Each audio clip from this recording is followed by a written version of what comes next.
কাদের ভাই, তো আপনার মহানুভবতা দেখে মুগ্ধ। আপনি হচ্ছেন এই রাজপ্রাসাদের আসল সেনাপতি। আমি একদম বাজি ধরে বলতে পারি যে পুরো হোটেলের শেফরাও আপনার কাছে কিচ্ছু না, নস্যি। কি স্বাদ! বড় লোকদের উপরে ওনার এত কেন রাগ? এটা হলো ঘৃণা।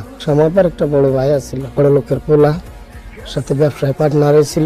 সেই লোক ওনার সমস্ত টাকা জালিয়াতি করে মাইরা দিছে, ওনার জেলও খাটাইছিল।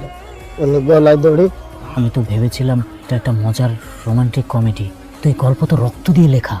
ও যখন জানবে যে আমিও ওই ক্লাসেরই একজন, যে আমিও তো ওর সাথে আবার নতুন কোনো প্রতারণা করতে এসেছি। 112 টাকার হিসেব মিলছে না, ওই চিনির দাম দুবার লিখে ফেলেছেন। আরে তাই তো, 1 সেকেন্ডের মধ্যে হিসাব কমপ্লিট করে ফেললা। নাস্তা করেছো? চলো আমাদের সঙ্গে নাস্তা করবে। কালকের অডিটের একটা ব্যালেন্স শিট কোনোভাবেই মিলাতে পারছি না।